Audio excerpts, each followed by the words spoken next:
Wassalamualaikum warahmatullahi wabarakatuh. Alhamdulillahirabbil alamin wa bihi nasta'inu ala umuri dunya waddin wa ala alihi wa sahbihi ajmain. Asyhadu an la ilaha illallah wa asyhadu anna Muhammadan abduhu wa rasuluh. Rabbi shrah li sadri wa yassir li amri wahlul 'uqdatam min lisani yafqahu qawli. Amma ba'd.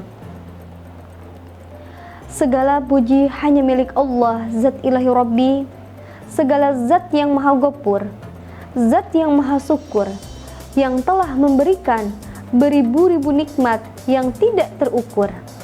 Nikmat iman, nikmat Islam, sampai nikmat sehat walafiat.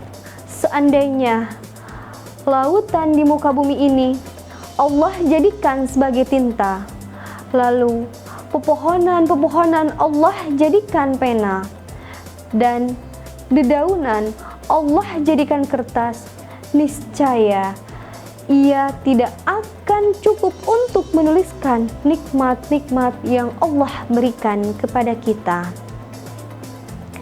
Sholawat berserta salam semoga tetap terlimpah curahkan kepada baginda kita, Habibana wa Nabiyana wa Rasulana Muhammad sallallahu alaihi wasallam, kepada keluarganya, kepada sahabatnya, dan kepada umat-umatnya.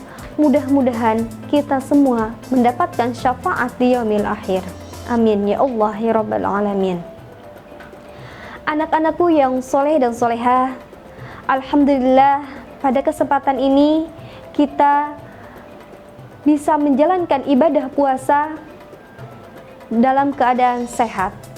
Pada kesempatan ini, Ibu akan menyampaikan materi mengenai sabar.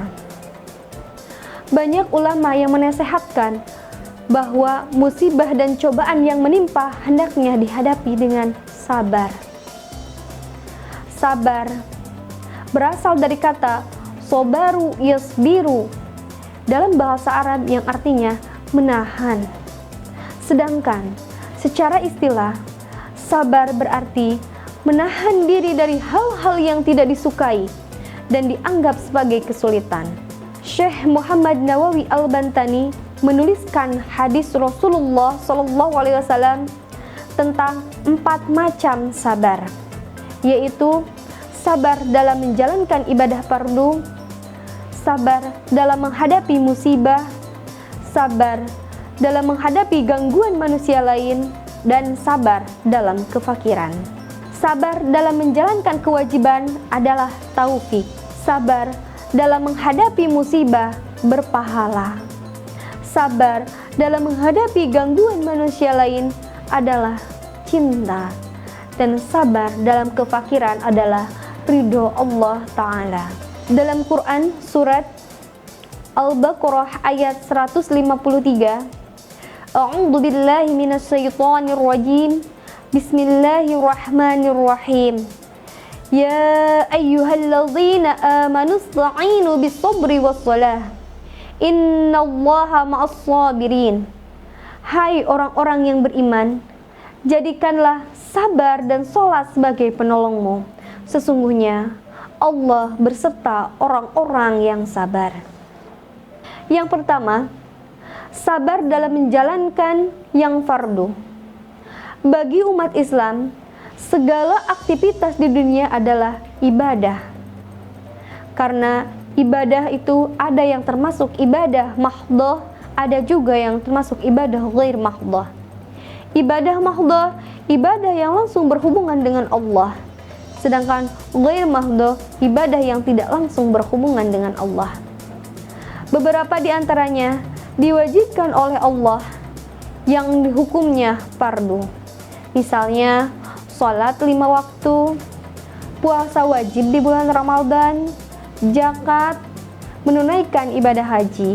Ibadah-ibadah ini harus dilakukan sebagai pembuktian keimanan kita kepada Allah Subhanahu wa Ta'ala.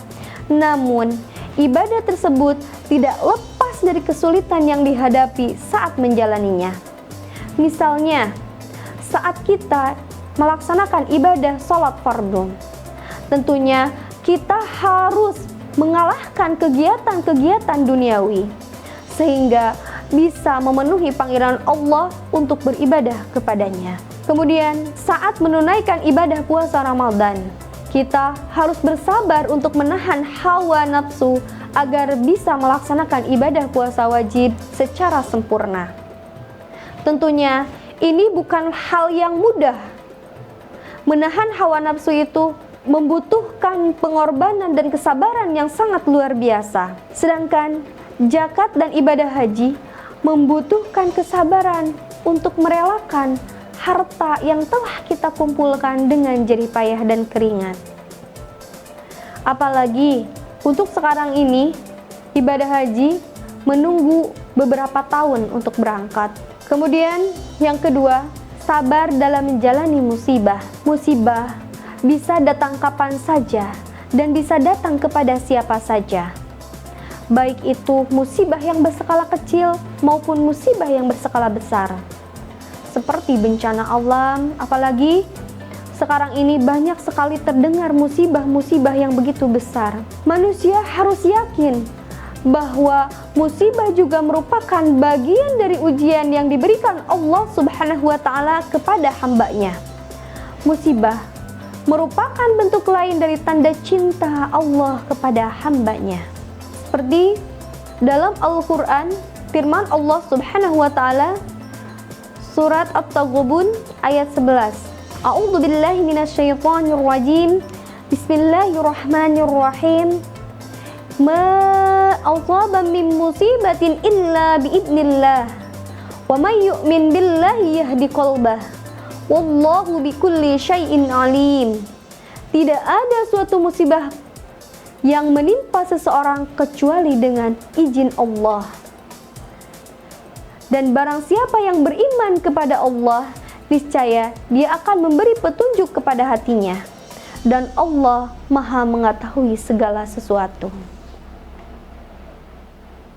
Kesabaran yang kita dahulukan saat tertimpa musibah akan membuat lisan kita mudah untuk mengucapkan Inna lillahi wa inna ilaihi raji'un, yang artinya sesungguhnya semua adalah milik Allah dan akan kembali kepada Allah. Yang ketiga, sabar menghadapi gangguan dari manusia lain. Manusia merupakan makhluk sosial. Manusia tentunya akan bertemu dengan manusia-manusia lain yang memiliki beraneka ragam karakter. Ada yang karakternya menyenangkan, namun ada juga karakter yang mengganggu dan membuat kita tidak nyaman. Oleh karena itu, kita bersabar dengan ketidaknyamanan dari orang lain, yaitu salah satu bentuk keimanan kita. Ada banyak gangguan dari orang lain, baik lewat kata-kata maupun lewat perbuatannya. Orang-orang yang bisa bersabar adalah yang bisa mengendalikan dirinya sehingga tidak terpancing dengan godaan setan untuk marah secara berlebihan. Rasulullah SAW bersabda, tidaklah seorang hamba menahan sesuatu yang lebih utama di sisi Allah selain menahan kemarahan karena mengharap ridho Allah. Abu Hurairah menuturkan bahwa suatu ketika ada seorang laki-laki yang berkata kepada Rasulullah, "Berilah aku wasiat." Rasulullah menjawab, "Janganlah engkau marah." Lelaki itu mengulang-ulang permintaannya, namun Rasulullah selalu menjawab, "Janganlah engkau marah." Yang keempat, bersabar dalam kefakiran. Allah memberikan rezeki kepada hambanya untuk hidup di dunia, tetapi ada kalanya Allah menahan rezeki seseorang sehingga ia berada dalam kondisi fakir yang membuatnya merasa terhimpit. Saat tertimpa kefakiran, seseorang yang beriman akan lebih mudah untuk bersabar dan menyadari bahwa kesulitan yang menimpa dirinya ini adalah atas kehendak Allah Subhanahu wa Ta'ala. Karena itu, ia akan mampu bersabar atau menahan diri dari perbuatan-perbuatan yang buruk. Perbuatan-perbuatan yang buruk sangat rawan dilakukan oleh orang jika ia merasa sangat terhimpit atau kesulitan ekonomi. Kesusahan yang terasa berhimpit bisa membuat orang mudah tergoda hasutan setan untuk berbuat maksiat. Misalnya, bisa mengambil hak orang lain dengan cara mencuri, merampok, menjamret, dan lain sebagainya. Orang-orang yang mampu bersabar dalam kondisi fakir akan mendapatkan anugerah yang lebih baik dari dunia dan seisinya. Salah satu sendi keimanan seorang muslim adalah adanya rasa sabar di dadanya. Kesabaran juga menunjukkan kualitas tinggi rendahnya iman seseorang. Sebab ujian yang diberikan dalam kehidupan seringkali membuat seseorang merasa dirinya ada di titik nadir.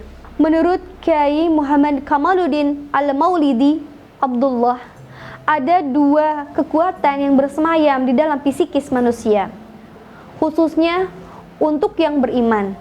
Yang pertama, semangat untuk maju atau progresif. Yang kedua, kekuatan yang bertahan atau defensif.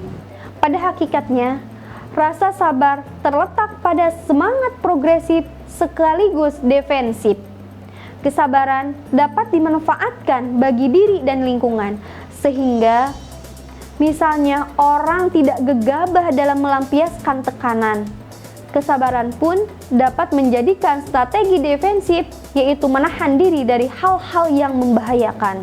Pertolongan Allah akan datang jika ikhlas dan bersabar. Kesabaran berbuah kebaikan.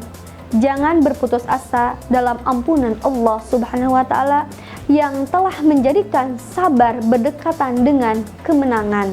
Oleh karena itu, Allah Subhanahu wa Ta'ala akan menguji hamba-hambanya supaya mereka membuktikan kualitas kesabaran yang dimiliki. Maka marilah kita bersama-sama menumbuhkan kesabaran dalam dada kita, dalam diri kita. Mudah-mudahan kita mendapatkan kemenangan dunia dan akhirat.